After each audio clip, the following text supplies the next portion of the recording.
Hello दोस्तों, आज की कहानी बहुत ही इंटरेस्टिंग और ज्ञानवर्धक है। कहानी पसंद आए तो लाइक शेयर करना ना भूलें। तो चलिए कहानी पर चलते हैं। एक बार की बात है, किसी जंगल में एक सारस और एक सारसनी का जोड़ा अपना पेट भरने के लिए दाना चुग रहे थे कि इत्तेफाक से आकाश मार्ग से एक हंस और एक हंसनी का जोड़ा उड़ता हुआ आपस में बातें करता हुआ जा रहा था। और हंस हंसनी से कह रहा था कि हंसनी, नेकी तुझमें बड़ा मज़ा, नेकी तुझमें बड़ा मज़ा। इस पर हंसनी बोली, स्वामी ये क्या कह रहे हैं आप? नेकी तुझमें बड़ा मज़ा, नेकी से क्या मतलब है आपका? ये नेकी क्या होती है? तो हंस बोला, हे प्रिय, नेकी का मतलब होता है भलाई, दूसरों के काम आना, किसी की मुश्किल को आसान करना, यदि संभव हो तो किसी के दुख को दूर करना। हंस हंसनी की बातों को नीचे दाना चुगते सारस और सारसनी सुन रहे थे। हंस हंसनी की बातों को सुनकर सारस अपनी पत्नी सारसनी से बोला, हे प्रिय, जो हंस हंसनी का जोड़ा उड़ता हुआ बतियाते हुए जा रहा था, क्या उस पर तुमने ध्यान दिया? इस पर सारसनी बोली, हाँ स्वामी, मैंने बड़े ही ध्यान से सुना। तो सारस ने फिर पूछा, प्रिय, तो फिर इनके वक्तव्य पर आपका क्या कहना है? तो सारसनी बोली, स्वामी, क्या मैं आपसे ज़्यादा योग्य हूँ? आप ही बताइए ना, क्या विचार है आपका? इस पर सारस बोला, प्रिय, पक्षी जाति में हंस हंसनी सर्वोपरि माने जाते हैं और हम सभी पक्षियों में सबसे अधिक बुद्धिमान भी होते हैं। इसलिए इनकी बुद्धिमानी को ध्यान में रखते हुए इनके वक्तव्य पर कोई भी शंका नहीं होनी चाहिए। लेकिन प्रिय, जैसा कि हंस ने कहा कि नेकी तुझ में बड़े मज़े, तो मैं यह नहीं समझ पा रहा हूँ कि ऐसा क्या है नेकी में। नेकी में किस तरह का मज़ा होता है, क्या मज़ा होता है? तो सारसनी बोली, स्वामी, शंका की तो कोई बात नहीं है, लेकिन आप नहीं समझ पा रहे तो क्यों ना इनकी बातों पर अमल करते हुए नेकी में क्या मज़ा होता है एक बार अनुभव करके देख लीजिए, आपको समझ भी आ जाएगा और ज्ञान भी हो जाएगा। इस पर सारस बोला, ठीक है प्रिय, इस पर हम अमल ज़रूर करेंगे। और सारस सारसनी ने हंस हंसनी की बातों पर यकीन करते हुए नेकी करने का निश्चय कर लिया।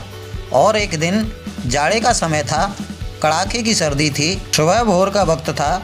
एक गांव में एक सुअरिया अपने बच्चों को लेकर गांव के पड़ोस में मौजूद खेत यानी बारे में अपना और अपने बच्चों का पेट भरने के लिए जाती है।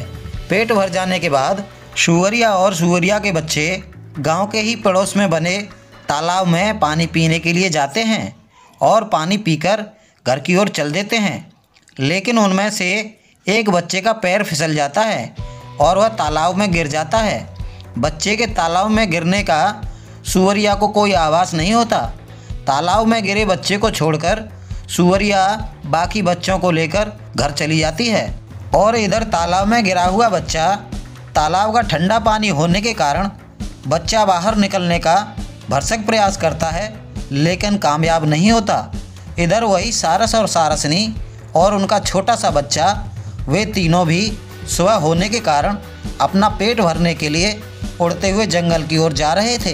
तभी सारस और सारसनी की नज़र उस तालाब में गिरे और बचने की कोशिश करते हुए बच्चे पर पड़ती है। नज़र पड़ते ही उन्हें हंस हंसनी का वह सबक, नेकी तुझमें बड़ा मज़ा, याद आ जाता है और सोचते हैं कि किसी की जान बचाने से अधिक नेकी और क्या हो सकती है, और आज नेकी करने का सही समय है। ऐसा सोचते हुए सारस और सारसनी और उनका छोटा सा बच्चा तीनों नीचे उतर आते हैं और पानी में डूबते हुए बच्चे की जान बचाने की कोशिश करते हैं और सुअरिया के बच्चे को किसी तरह पानी से बाहर निकालने में कामयाब हो जाते हैं। पानी से बाहर निकालने पर देखा तो बच्चे की हालत नाजुक बन चुकी थी। उसे देखकर सारस सारसनी चिंतित हो जाते हैं और उसे बचाने के लिए, उसे गर्मी पहुंचाने के लिए अपने बच्चे सहित सूअर के बच्चे को अपने बीच में लेकर दोनों एक साथ इकट्ठा करके सारस सारसनी अपने पंख फैलाकर बैठ जाते हैं, जिससे चलती हुई सर्द हवा से बचाया जा सके और अपनी शारीरिक गर्मी दी जा सके। और कुछ ही समय में सारस सारसनी और उसके बच्चे की शारीरिक गर्मी से सूअर के बच्चे में ऊर्जा का संचार होता है और बच्चा सामान्य स्थिति में आने लगा।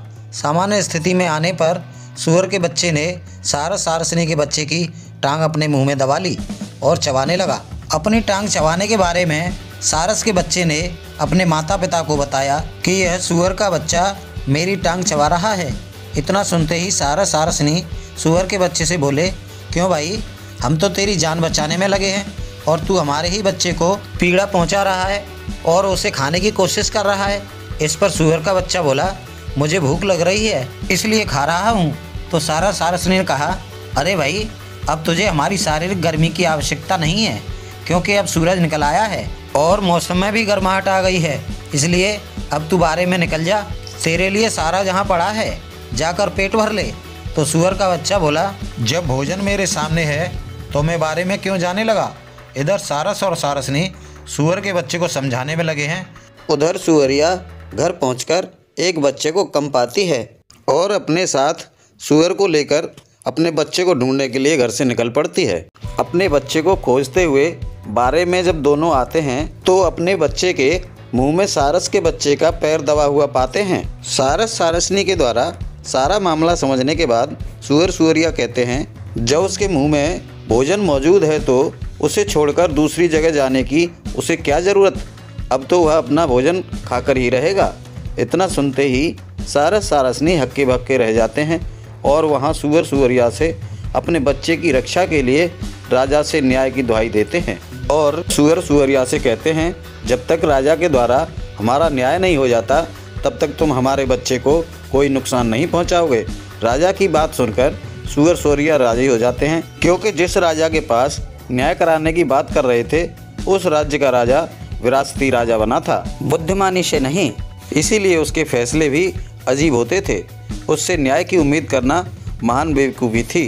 राजा से अनजान सारसनी न्याय कराने के लिए सूअरिया और मुंह में दबाए पैर सहित दोनों बच्चों को लेकर राजा के पास जाते हैं। सारा मामला सुनने के बाद राजा फैसला सूअरिया के पक्ष में देता है। फैसला सुनते ही सारसनी रोने लगे और हंसनी को कोसने लगे, काश हमने हंसनी की बात न मानी होती तो आज हमारे बच्चे की जान पर न बनाती।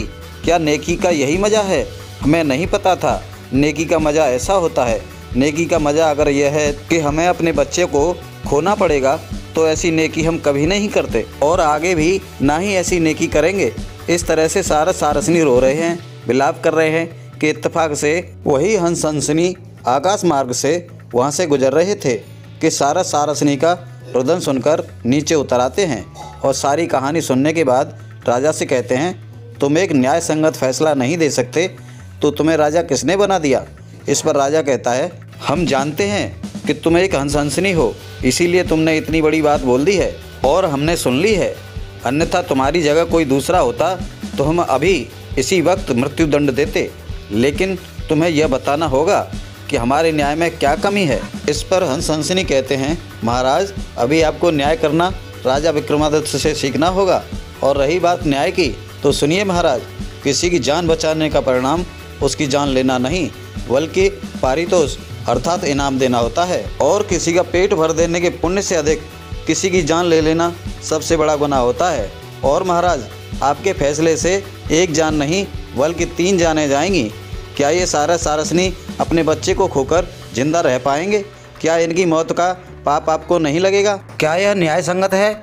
सिर्फ पेट भरने के लिए 3 जानों की हत्या नहीं कर सकते आप। इतना सुनते ही राजा ने अपनी गलती को स्वीकारा और अपना फैसला बदलते हुए सूअरिया के बच्चे के जबड़े से सारस के बच्चे को आज़ाद करने का आदेश दे दिया। बच्चे को आज़ाद होने पर सारसनी अपने बच्चे को लेकर हंसनी का शुक्रिया अदा कर वहाँ से चलने लगे तो हंसनी ने रोका और कहा, सुनो, तुमने हमें कोसते हुए कहा था कि अब हम नेकी कभी नहीं करेंगे, तो ध्यान से सुनो। हाँ, हमने उस समय भी कहा था और आज भी कहते हैं कि नेकी तुझमें बड़ा मजा, किंतु हमने ये नहीं कहा था कि तुम नेकी सूअर के साथ करना। नेकी उसके साथ की जाती है जो नेकी के योग्य होता है, सूअर के साथ नहीं। नेकी तभी कीजिए जब सामने वाला नेकी करने योग्य हो, तभी तुम्हें नेकी का असली मजा अर्थात आनंद प्राप्त होगा। समझे?